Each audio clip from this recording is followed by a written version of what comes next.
الحمدللہ وکفی وسلام علی عبادہ الذین اصطفی اما بعد فاعوذ باللہ من الشیطان الرجیم بسم اللہ الرحمن الرحیم۔ تجوید کے معنی اچھا کرنا، خوبصورت کرنا، کسی چیز کو بڑے خوبصورت انداز میں پڑھنا اسے تجوید کہتے ہیں۔ تجوید کسے کہتے ہیں؟ ہر حرف کو اپنے مخرج سے تمام صفات کے ساتھ ادا کرنے کو تجوید کہتے ہیں۔ یعنی الف سے یا تک جتنے بھی عربک کے حروف ہیں جن کو ہم حروف الہجا یا حروف تہجی کہتے ہیں یا حروف مفردات کہتے ہیں، ان کے خاص مخرج ہیں، یعنی جہاں سے مخرج کا معنی ہے جہاں سے وہ نکلتے ہیں، تو ان کی خاص ادائیگی ہے۔ ان ادائیگی کو سیکھ کر اور ان کے صفات ہیں، کسی کی صفت پر ہے، کسی کی باریک ہے، تو ان صفات کے ساتھ ادا کرنے کو تجوید کہتے ہیں۔ تجوید کا حکم، اتنی تجوید سیکھنا کہ جس سے قرآن کریم صحیح پڑھ سکے، سب پر فرض ہے۔ یعنی کتنا ضروری ہے تجوید کا علم حاصل کرنا، اتنا جس سے آپ قرآن کریم درست پڑھ سکیں۔ اور پورے علم تجوید کا سیکھنا فرض کفایہ ہے، یعنی چند لوگوں کا سیکھنا کافی ہے۔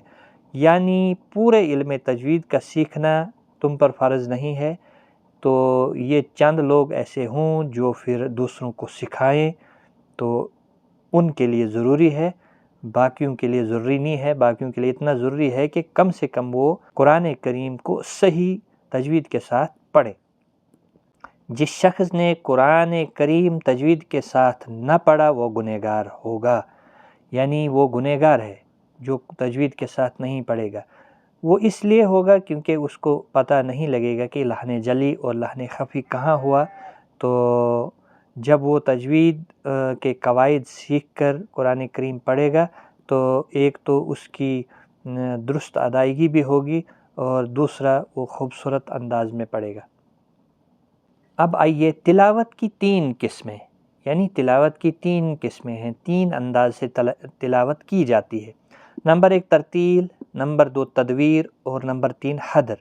ترتیل کسے کہتے ہیں؟ یعنی ترتیل قواعد و تجوید کی مکمل رعایت کے ساتھ خوب اطمینان سے پڑھنا، جیسے اکثر جلسوں میں قراء پڑھتے ہیں۔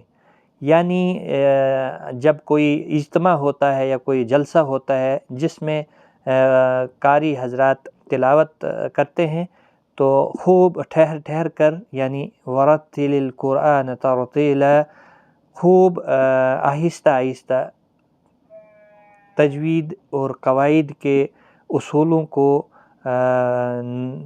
مد نظر رکھتے ہوئے خوب اطمینان کے ساتھ، ترتیل کے ساتھ تلاوت کرتے ہیں۔ اکثر جو جلسوں میں یا کسی اجتماع میں تلاوت کی جاتی ہے۔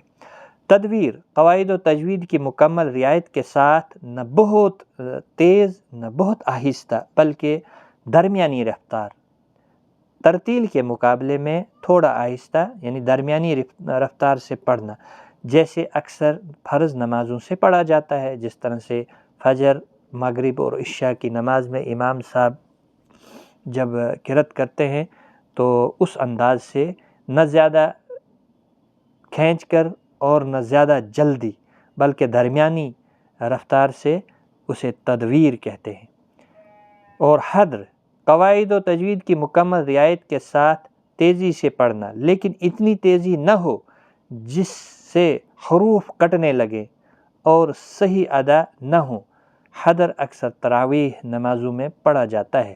حدر جو ترتیل اور تدویر کے بعد، یعنی ان دونوں کی مقدار کم ہے، تیزی سے پڑھا جاتا ہے، لیکن اب اس میں خیال رکھنا ہے کہ جو حروف آپ ادا کر رہے ہیں وہ کٹ نہ جائیں۔